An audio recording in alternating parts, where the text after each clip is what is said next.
Good morning and welcome to the Daily Pulse here from beautiful downtown Lowell. A little drizzly and cool this morning. The Pulse is brought to you by our friends from WellPoint. We are here at the WellPoint Studios. WellPoint, the only healthcare plan offering healthcare benefits exclusively to Massachusetts GIC members. At WellPoint, your whole health is their whole point. Here we are, day 2 of Jerry Nutter sitting in the big chair. I have a couple of guests in studio that you will see, the Lowell Housing Authority Executive Director and a Commissioner of the Lowell Housing Authority, Bill Samaras. But before we talk to them this morning, we're going to our international correspondent and the host of the Daily Pulse, Ted Panos. Good morning, Ted. Good morning, Jerry. Thank you for that new title, international correspondent. I can kind of get used to this, especially if we start doing things from, Kalamata, Greece, or Santorini and other exotic parts of the world. I'll take that. That's what I do. You could be Canada. I'll stay with Greece. How's that? Sounds good. I'll give you Greece, Mr. Samaras. All I get is you guys are doing everything, and Panos says you can stay here in Lowell and, zoom me in. Yeah. By the way, that wasn't me who left their phone on. Sorry. So, Ted, remind everybody what you're doing here today. Yeah, well, thank you, Jerry, and thank you for pinch hitting all week long, and thanks to all your guests for coming in to keep you company and keep Lowell informed. But I'm up here in Richmond Hill, Canada, a suburb just to the north of Toronto, for UEF7, the Urban Economy Forum, the 7th year they've been doing this forum. I'm at the beautiful Richmond Hill Center for the Performing Arts. I had to come outside because the forum is actually going on inside, and our own Lowell Mayor, Danny Rourke, is in there. He's going to be co-moderating a couple of panels with Richmond Hill Mayor David West a little bit later on this morning, and then again this afternoon. But I got here early to Richmond Hill today. I spent yesterday in Toronto checking out some of the sights and scenes there. It was actually while we were celebrating Columbus Day, Indigenous Peoples Day in America, here in Toronto they were celebrating Thanksgiving. So there was a ton of traffic. There was this little thing called the American League Championship Series baseball game going on. So unfortunately, Toronto did not fare too well in that game. No, needless to say, there were not happy people coming into the restaurant where the wife and I were having dinner after the game. They were a little bit despondent, but it's a really nice city. It has a little bit of a Times Square vibe to it, with neon lights and a kind of literally a square and a center where kind of people congregate, some great shops. Today, of course, I'm here in Richmond Hill for the actual UEF forum, and it's a cool, really interesting city to ride in. I was struck by a lot of the new buildings that I imagine came about because of their Frontrunner City status, some beautiful steel and glass structures, a lot of that, but the architecture was interesting. A lot of angles jutting in and out and setbacks and whatnot. It just has a complete modern 21st century feel to it.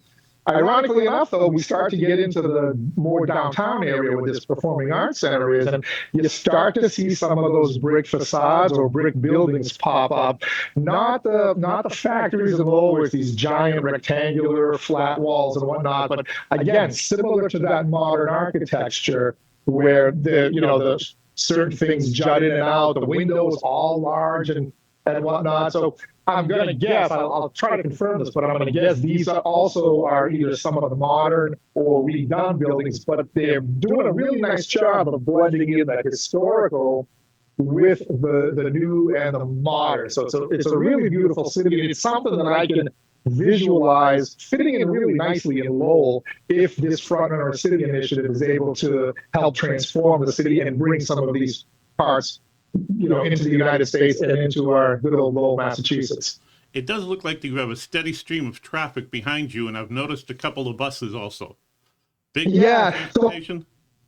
Big public transportation, Jerry. And one of the benefits that they have, that I'll be curious to see how Lowell can pull off this challenge, is that they got really wide roads. I talked a little bit about that yesterday, but kind of right down in the middle, they have these what I think are dedicated bus lanes, but buses are actually using them. They have sheltered cut canopies over, but they meld in nicely, and you see people using it. The other thing I see a lot of, and I was laughing, my hotel in Richmond Hill has one of those glass elevators, so as I'm going up to my room, I can see outside the streets. and there was a pack of maybe 24 bicyclists just riding in the middle of a 3-lane highway. I should say in the right lane of a 3-lane highway, but it was seamless. It didn't look out of place. They weren't necessarily tying up traffic or anything, and people were actually using them. Now, it was kind of a mild day yesterday, so I'd be curious to see what it looks like when the real winter and cold weather comes in. But even when I went to Toronto, a lot of folks using bikes and motorized scooters and just people all over the place. And transportation is a key part of what they do, what I think they do right up here in Canada. So you mentioned the mayor was co-hosting a couple of roundtables today. There are other conferences and other people, as you mentioned yesterday, Lowell's playing a big part in this.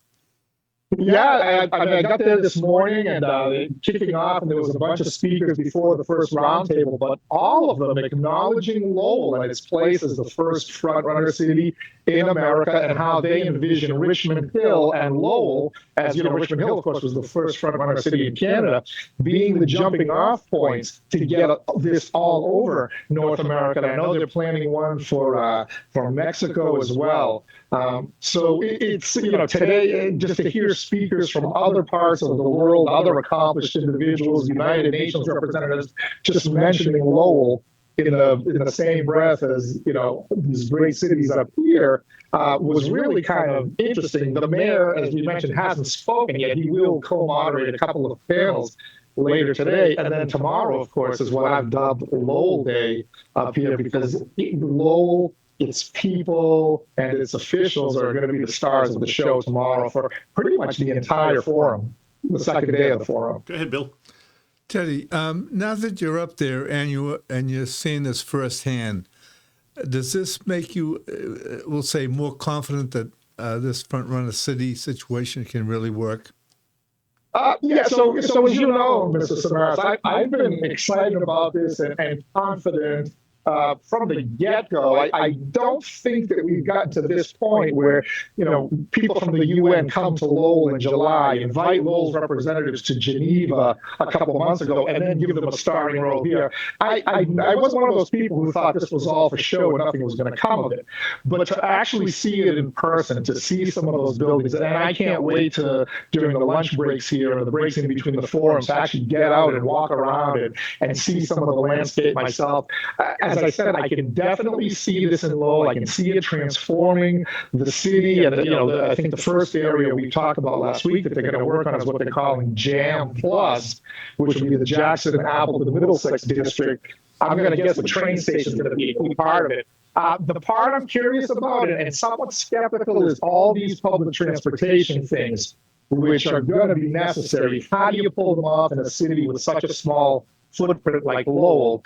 Richmond Hill, I looked it up yesterday, has twice the land area of Lowell, Massachusetts, in terms of square miles. So it's a newer community, and that's why you have these wide roads and these bus lanes and bike paths everywhere. How will Lowell pull it off? My hunch is that's where the trolley system comes in, that much discussed trolley system, tying the Gallagher terminal to downtown UMass Lowell and cutting back through the acre and whatnot. And we've heard Manager Golden, we've heard Mayor Rourke talk about this. If this opportunity, if this front-runner city opportunity provides the funding to make that reality, suddenly you've completely transformed Lowell and you've turned it into a city where public transportation can indeed become a usable part of our commute. And throw a trolley in there instead of a bus, and suddenly it's kind of cool, right? It's got a little history, but it's got a kind of little modern flair. And I can see people actually using that, especially people coming into the city at the Gallagher terminal and fanning off into the various destinations. Thank you. I'm glad you're there. That's good. Yeah. And of course, I'm glad I'm here too. You know, parking is always a big issue. So, you know, how much increased parking will the city need at the Gallagher terminal? So that's a great question, Jerry. I've been doing Ubering it everywhere, so parking has not become an issue. Again, I can tell you where I'm staying. I'm in the midst of about 8 different hotels in Richmond Hill. That's the difference between Richmond Hill and Lowell, right? Lowell only has one, the Sonesta, on the outskirts. These guys have a ton of them right in the middle. So I haven't had to experience the parking situation yet. I have not seen street parking, though, on any of the major roads like you see in, Merrimack Street and Market Street in downtown Lowell, or even Thorndike and Nutt, et cetera. So the parking garages are going to become huge. Good thing is Lowell had a little bit of foresight, I don't know, maybe 5-6 years ago to build one out in the Hamilton Canal District. Of course, we now have the Lapoli one, and there's also the potential of getting more utilization out of the Lower Locks one out by the former Indian Conference Center by UMass Lowell. So I think Lowell already has some of this parking infrastructure in place, and I can see the city using that. And hopefully that also helps us get out of that massive hole that the Parking Enterprise Fund is swimming in right now. All right. Anything else you want to touch on before Bill? You have any other questions for Teddy? Well done. No, thank you guys again. As I mentioned today, Mayor Rourke is going to co-moderate a couple of panels. I'll be sitting in on those, and we'll see if anything comes of that. Tomorrow will be Lowell Day. Thursday, we're actually going to do a tour of Regent Park, which is just outside Toronto and not in Richmond Hill. So I'm looking forward to seeing all of it. I'm going to have my camera handy, taking some photos, taking some videos, and we'll be posting them all over social media. Just follow Inside Lowell on Facebook and Twitter and Instagram.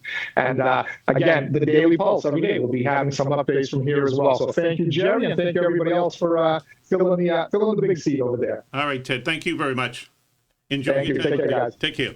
Will do. All right, that was Ted Panos coming to you from Toronto. I get to take off the headset now, which yesterday I did the whole show, almost the whole show wearing it until Boda reminded me that it was time to take it off.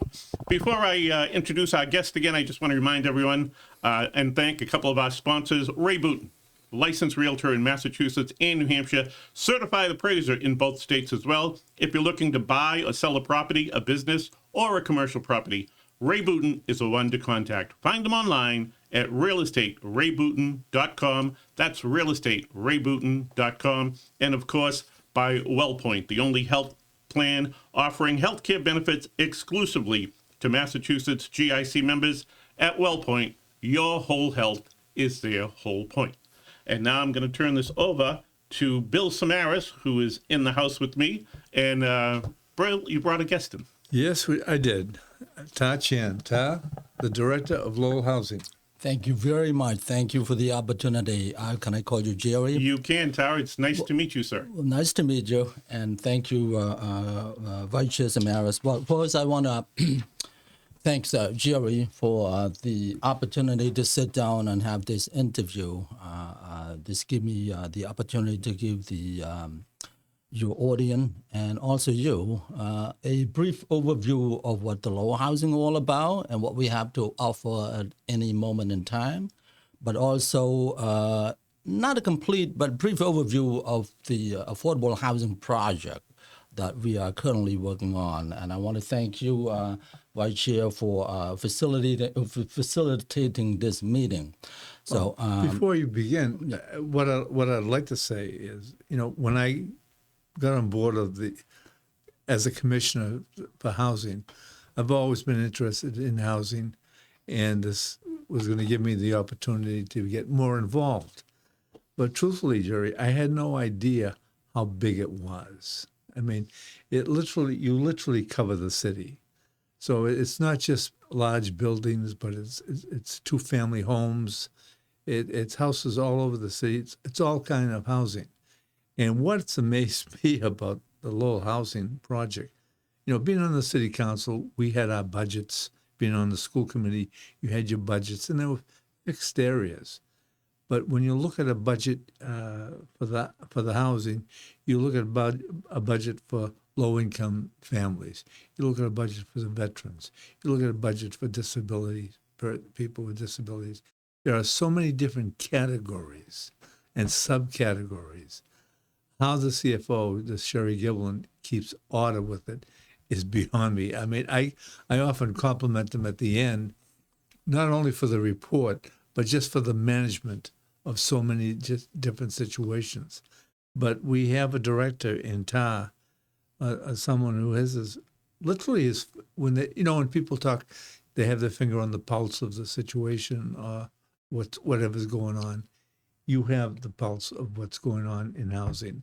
And I think why I wanted to have him here today with you is I think there are a lot of people in this city that really don't have a complete understanding what Lowell Housing offers, why it's there, and, does it have something for them if they're in need of housing. So with that. So that's a good liftoff point. So Tal, let's start with just kind of provide an overview, if you can, and tell people about the Lowell Housing Authority. Thank you very much, Jerry. But thank you, Vice Chair, for such a wonderful introduction. Well, I'm still learning. It's through the accurate. process. I'm still learning. I've been there for 38 years, but I'm still learning anyway. But let me just start by stating that the Lowell Housing Authority was the first housing authority found in the state of Massachusetts, and one of the largest and the oldest housing authority. It's the first one. So now combine all programs that the Housing Authority administer, we serve approximately over 3,400 families. Well, to be exact, as of October 1st, we serve 3,456 families. So we have public housing, federal public housing, state public housing. We have federal lease housing, state lease housing, and also multifamily projects.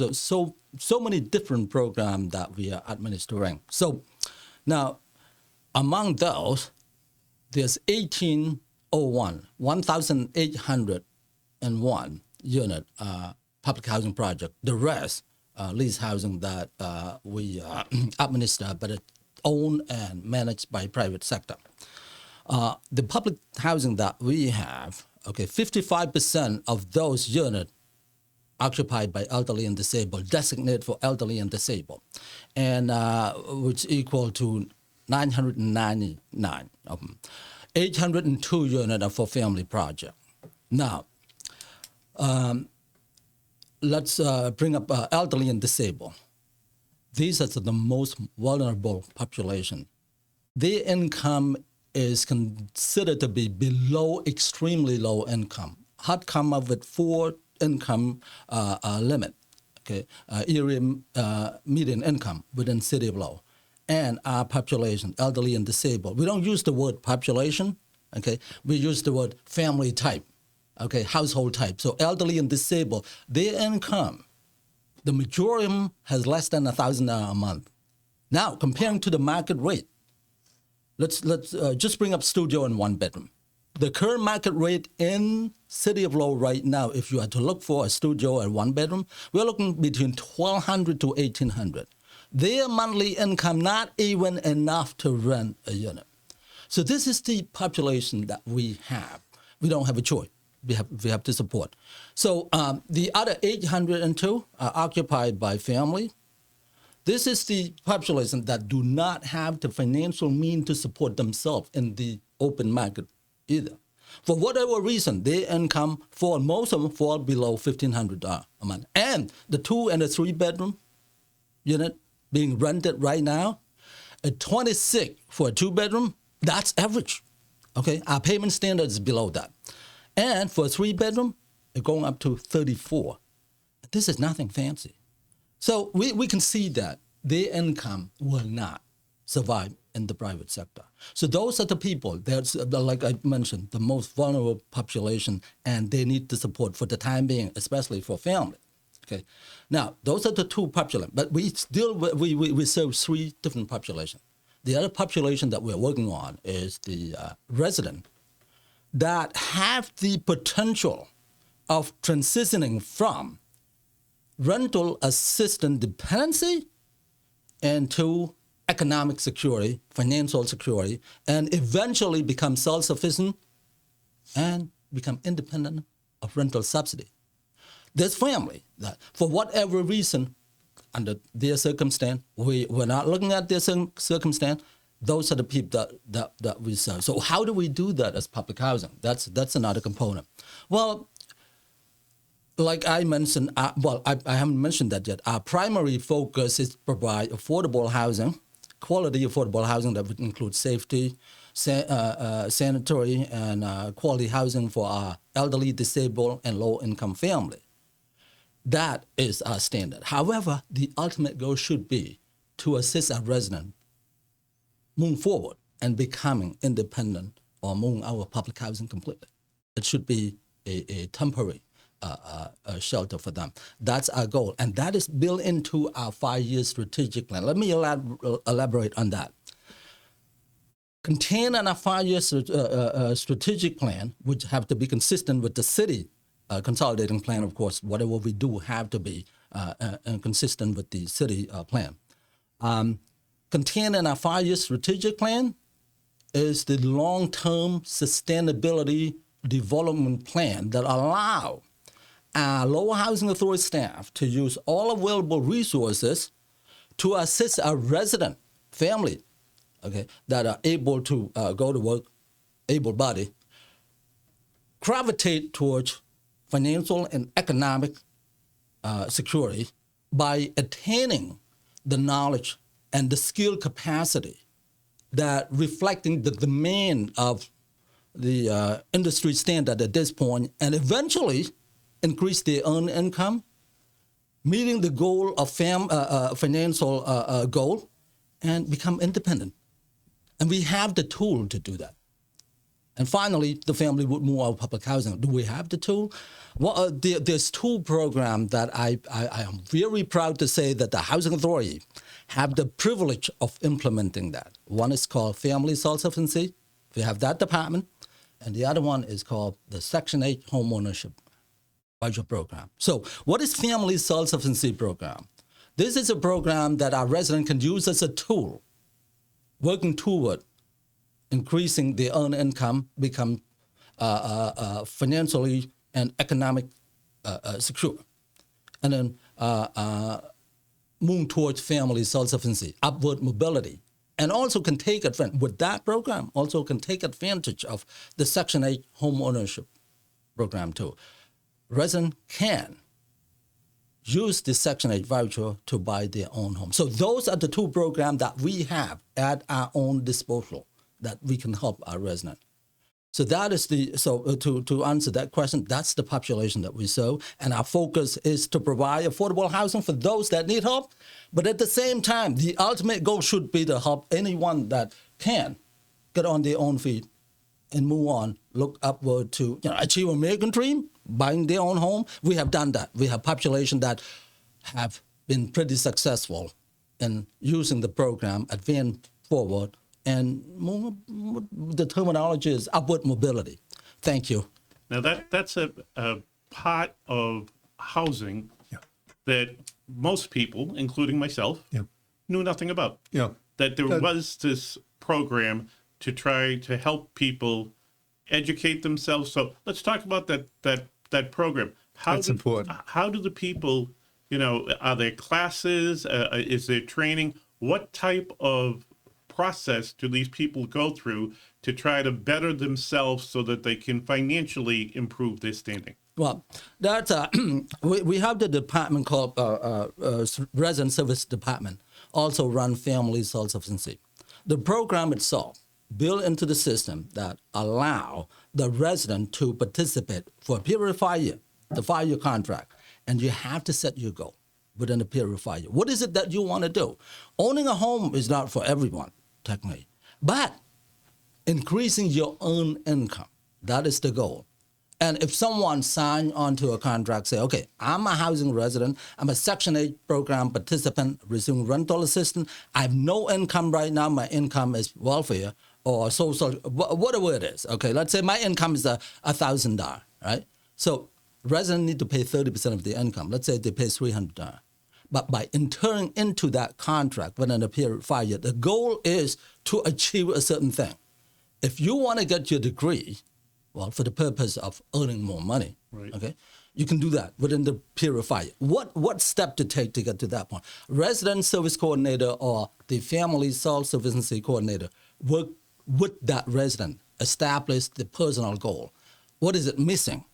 Okay, what step do you need to take, including getting training, all right? Depend on the skill set that you want to. What is it that you want to do? Within a period of 5 years, if you gain employment during the time that you enter into a contract, after you enter into a contract, any earned income would go into an escrow account.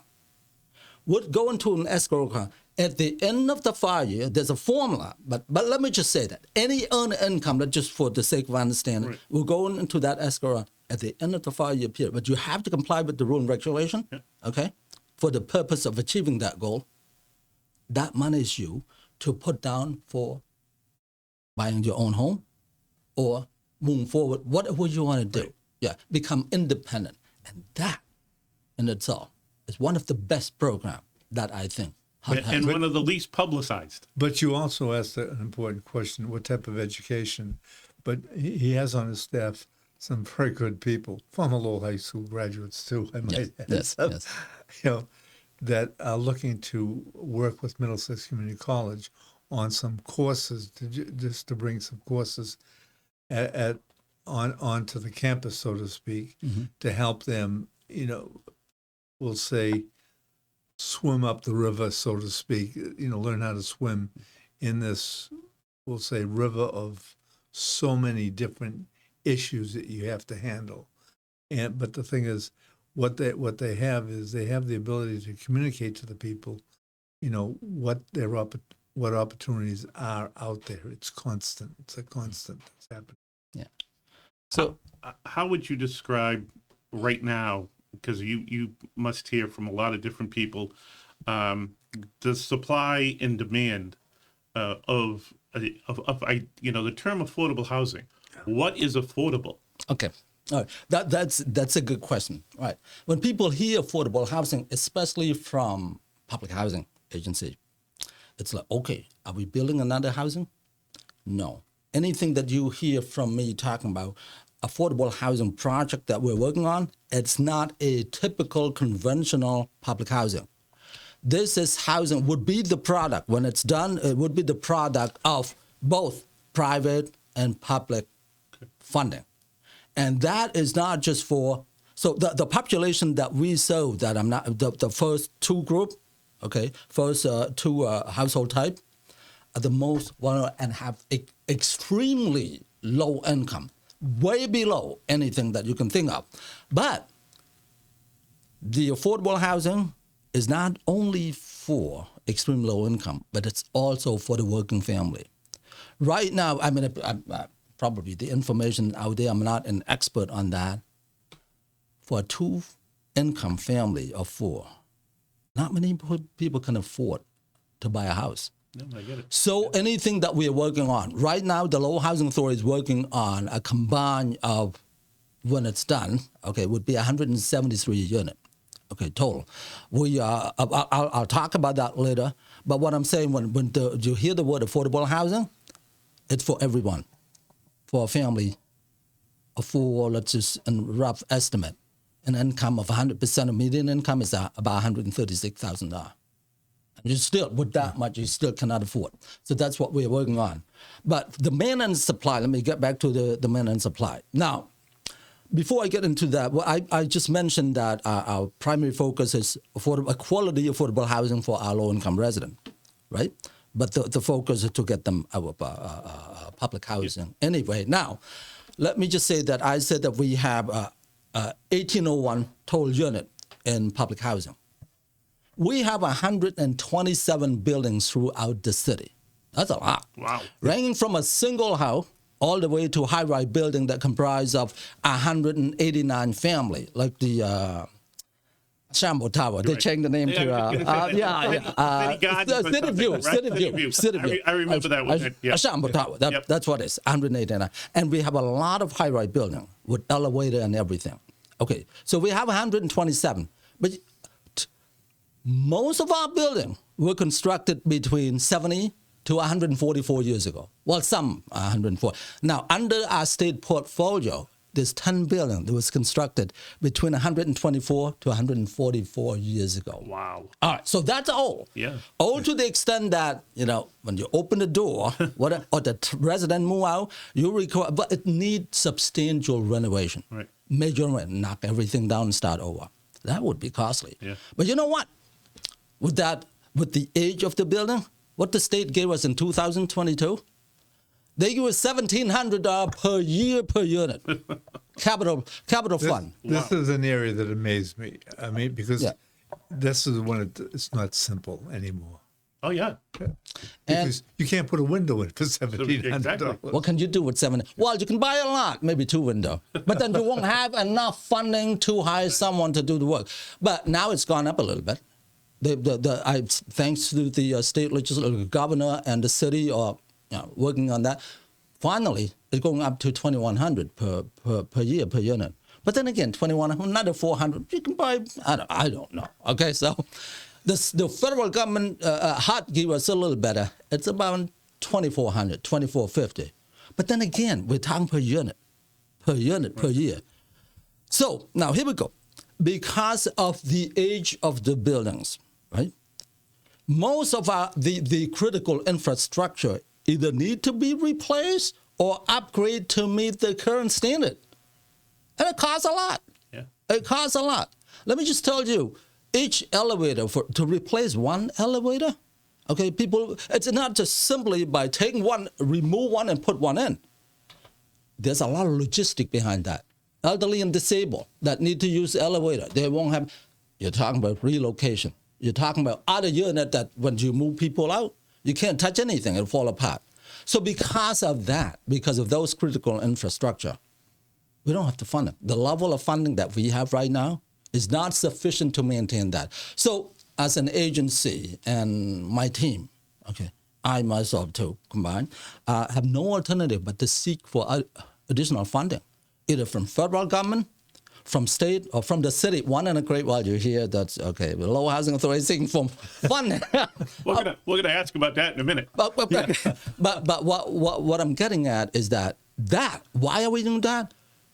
For one single purpose, to provide quality housing to our residents, but at the same time, maintain the affordable housing inventory within our state. We're not going after just any funding. We're going after funding that we would be qualified, that would set aside or designated for low-income family.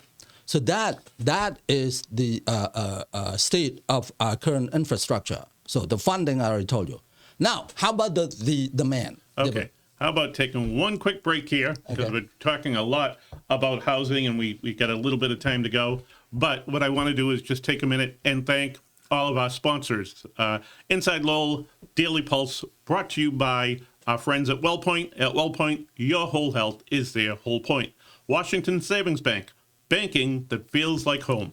Make the switch now to Washington Savings Bank. TMI Properties.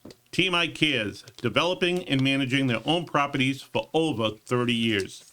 Experience the quality, care, and value of making TMI the choice for your home.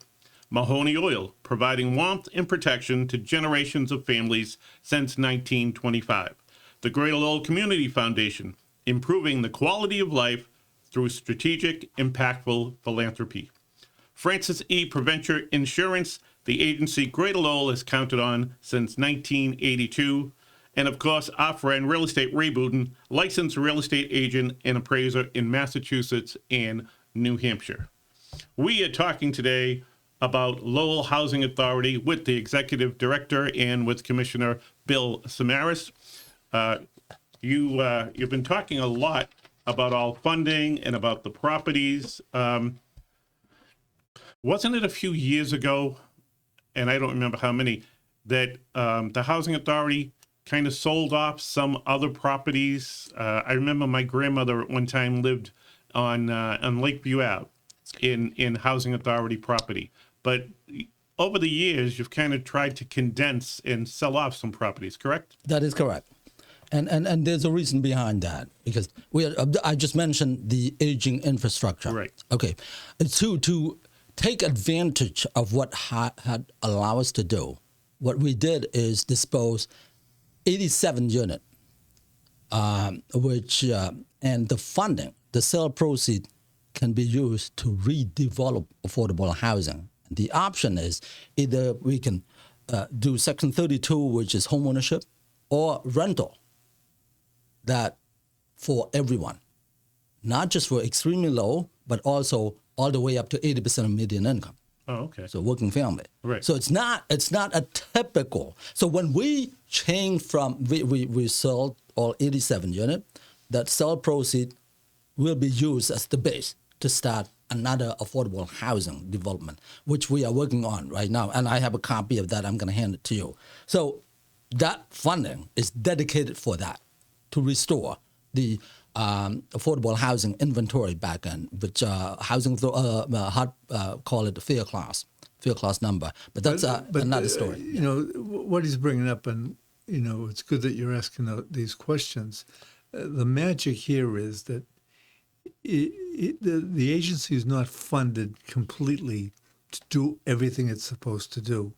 And so they have to be creative, and then they have to work with the city of Lowell. They have to work in other areas with the state, the grants that they're allowed to go after, because they're not just allowed to go after anything. It's very specific what they can do. But what I'm amazed at is it's not, well, we'll raise some taxes or something like this, or we'll do this to get the money. It's what they have. Then they have to be creative to be able to solve a situation or create solutions that will allow them to benefit the people that they serve. So just backing it up a little, you know, you talked about you get state funding, you get federal funding, and a point that has come up, especially over the last couple of years, is what role in funding does the city of Lowell play? I remember there was a lot of talk about Lowell giving money to replace an elevator. That was a huge cost, as you've already mentioned, and we know that, but we've also heard conversations about, you know, who pays for the trash pickup and things like that. So what is the city's responsibility as far as the housing authority is concerned, as far as funding or supportive? Well, I don't know if I term it responsibility, but I have to say I've been with the housing like 38 years. This might be the first time I have to say that the relationship might be the strongest at this point. We work well together with city staff, the Department of Planning, and also we got the support from the city and also the mayor and the city councilor. I don't know if I call it a partner, but one of the strongest partners that we ever have so far. The responsibility, well, housing authority, under HUD regulation, anything we do must be consistent with the city consolidating plan. Now, one of those that I've been working with the city for the last, I guess, 3 years, right? That's my own strategic plan. It's built upon that, okay? The other thing is that some of the funding that the city get, okay, like CDBG funding, home fund, this and that, also have a certain criteria. Part of that is low-income family, right? And the goal is to preserve affordable housing and other component too. So we are fit right into that. But we understand that there's other people that need support too. So we're gonna try. We try to build a partnership, take and understand. So we understand each other. I wouldn't call it the responsibility, but the city have to be strategic to the point of how they disperse funding. But when it comes to elevator and underground pipe, this is the funding worth spending on, because we're helping the housing authority to preserve affordable housing. We need more affordable. If I went through the low forward master plan. Yep. There's a certain number of affordable housing that we need in there, and I'm trying to work with the city. Okay, we agree, and we can provide. We can open up the door and develop more affordable housing, which I just told you. When all said and done, it would be 173 affordable housing units.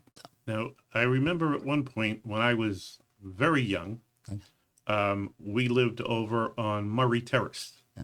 And Murray Terrace, Shaughnessy Terrace, that was originally built as veterans housing, and then it became more low-interest housing.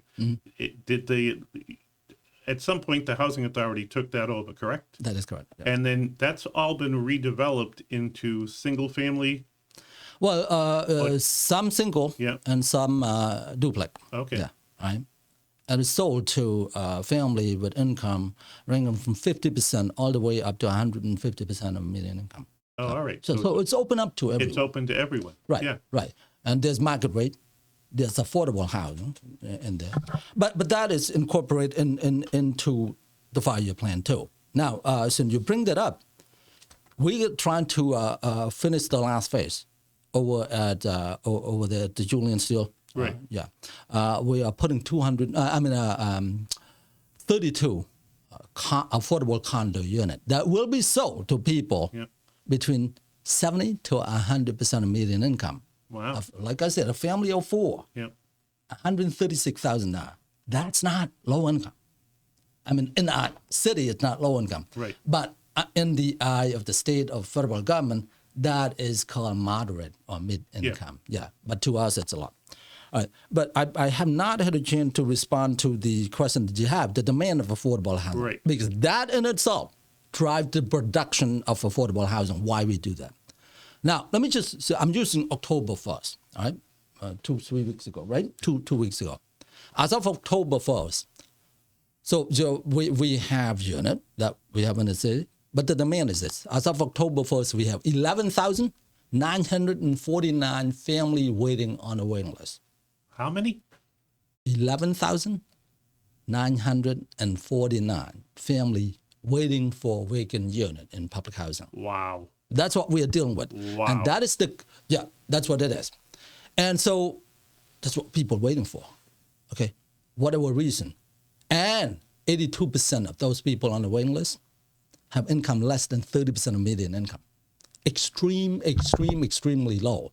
For whatever reason, the circumstance, but we have seen people that, okay, collecting unemployment, run over unemployment, okay, lost a job, all of those coming into a combination of everything. All right, but what is it that we have to offer, we have as a supply? That is the demand. Any moment in time, we have about 0.8 to 1.5%. Right now, we have 1.3% of vacancy rate. We have 25 units that we are preparing for reoccupancy, right? Our staff working on that. And understand, I brought up the issue, aging infrastructure. Right. It doesn't take 2 weeks to fix right. that. It doesn't take 2,000. It takes more than that. It's more costly. But here we go. Based on the number alone, right? We have 11,499 and 25 units. Based on that number alone, we are talking about 477 families waiting for every one vacant unit. Wow. I've calculated correctly. Yep. And that is the number that we are consistently dealing with throughout the year. I'm not sure if people are aware of that. And statistically, that's just the number. Here's the point that really hit me the most, okay? As a worker, where I come from. Number is number. Statistical data, it's easy to understand, so what? That's the number. But the number will tell you a lot.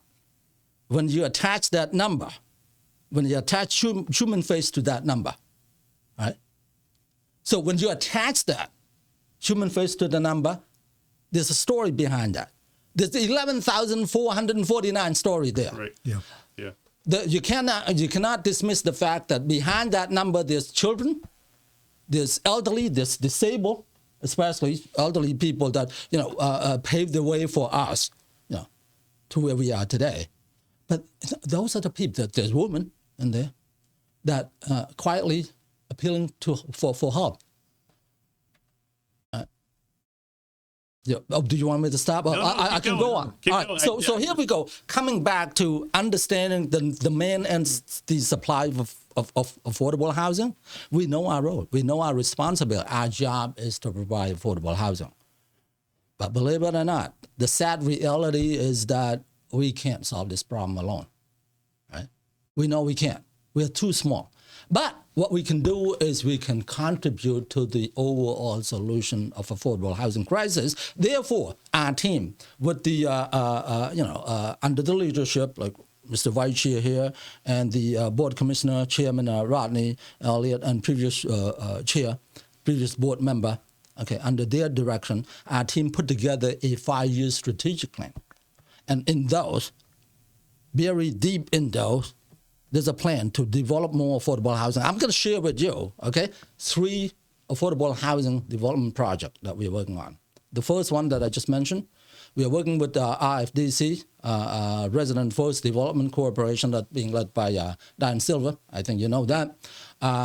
We are putting the development plan together, and now we submitted to EOHLC, used to be DHCD. Okay, they're reviewing our plan, hoping they sign that off. I'll bring it back to the city council, to Mr. Manager, have him review. If the council approve it, we'll bring it back to the board commissioner, sign that off, and we'll move with the funding application. That's the first one. 32 units will be sold to people at 100% of median income or below, and that is for the working class. Second, we also, for an attempt to preserve affordable housing, it's 144 to sold. Right now, we are working with the state to redevelop some affordable housing. Again, state does not have funding to give us to develop affordable housing. It's going to be public and private sector for 23 units at Quimby Ave. It's they changed the name, George Flanagan, part of George Flanagan there. Yeah. Okay, and that now that is in the pipeline. We are working with the Mass Housing Partnership to put together a strategic plan and feasibility study. We are doing the environmental review right now. When all said and done, when the city approve it, we'll move forward with the application too. So what is it that I'm focusing on right now? It's right in here. I'll hand that to you. 118 unit at Merrimack Street, the Merrimack Street corridor. We give this project a name, Merrimack Corridor Project. It would be 118 unit. Again, public funding, private funding. Okay, we have everything in place right now. The only thing that we are waiting for is the state to give us those small funding. Right. Yeah. Okay. If we get awarded, okay, construction would start maybe sometime in 2026. Groundbreaking. Right. Yeah, but here we go. In that 118 unit, it would be 42 one bedroom, 61 three bedroom, and 15. Okay, three bedroom. Yeah, so it would be part of those will use Section 8 voucher. Okay, as in subsidy. All right, and also fair clause to rent. Now they change it to restore rebuild. But residents in that project also have the opportunity to take advantage of the program that I call. It's the two innovative program that HUD has. Yeah. Well, so thank you. So, but Jerry, you see, my coming from the city, being on this board now, I see the importance of the two agencies working together. Oh, yeah. And the changes that TAR has made with the administrative staff. We do have a good working relationship with the city, and with housing being on everybody's lips, literally, this is where we should be at this point. We don't, and as you know, Bill, you don't hear about the good things like that program that he talked about and the other work that's being done. Yeah. What you hear about is the continued problems, over by South Street and over by the Common, and the security at the Bishop Markham, which has been renamed to something else, I'm sure. South Common.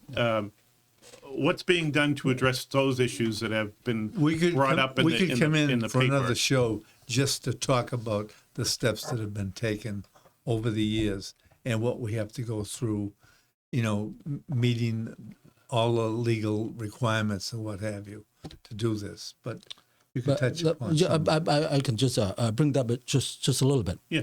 Well, first, I want to thank Mr. Manager, Mr. Mayor, and also the police department. We've been working together on this for a long time. Okay, so I think what helped us a lot was the collaboration between the two agencies. Let's go back to 2022. Well, I was not the director, but I was working on that in that building. We went that place.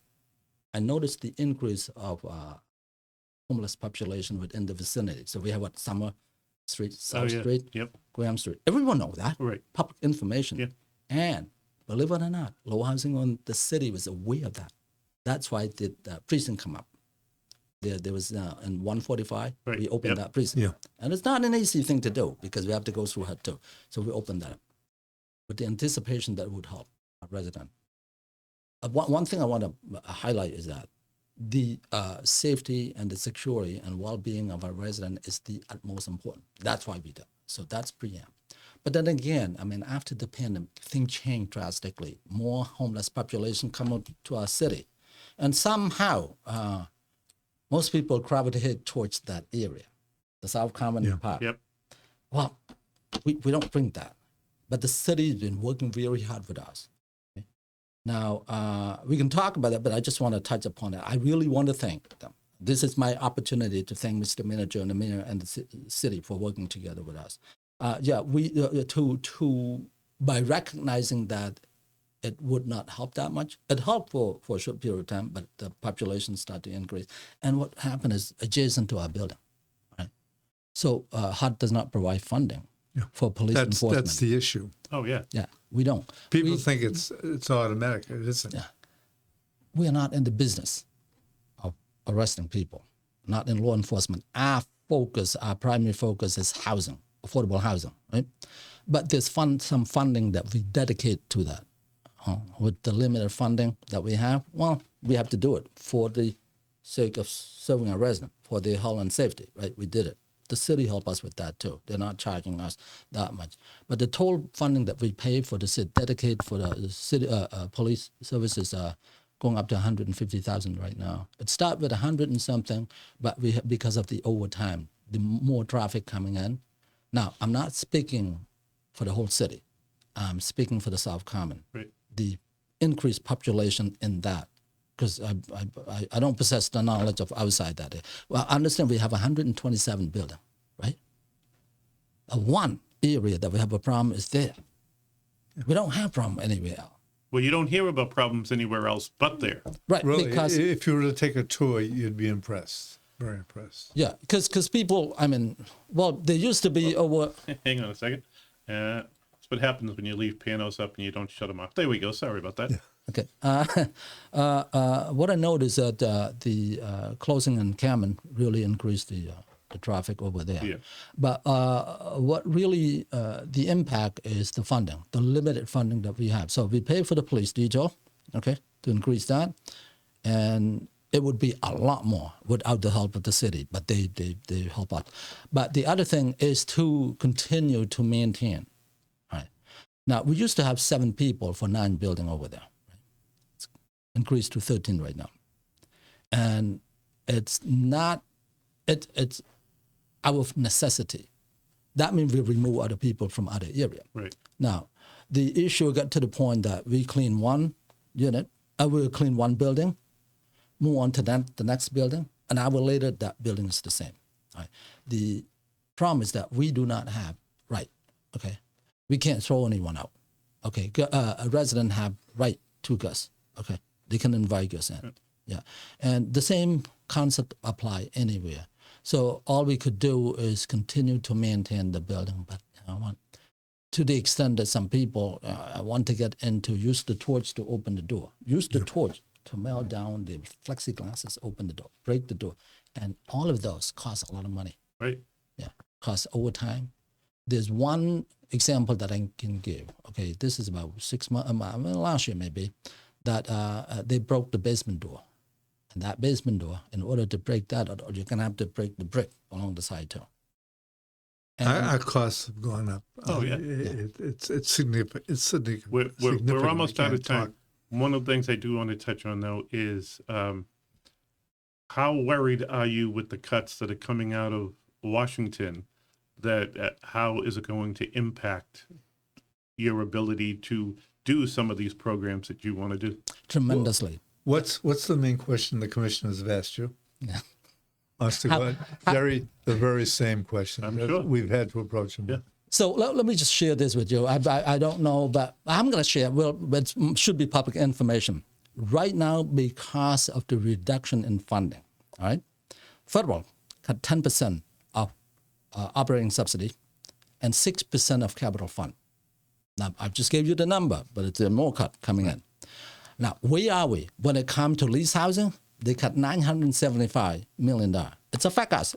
All 3 areas affect us. Wow. But the fact remains is that we anticipate that. Now, based on this, it could be wrong statistically, but the wording out there is that about 75% of all housing authority in the country facing budget shortfall. We've been preparing for this for over a year. not. We're not. We are among the 25%. Am I proud? I'm proud of the worker. Right. They work their off to get to this point. But am I worried? Absolutely. But we have to be strategic about that. We have to change the way we do things.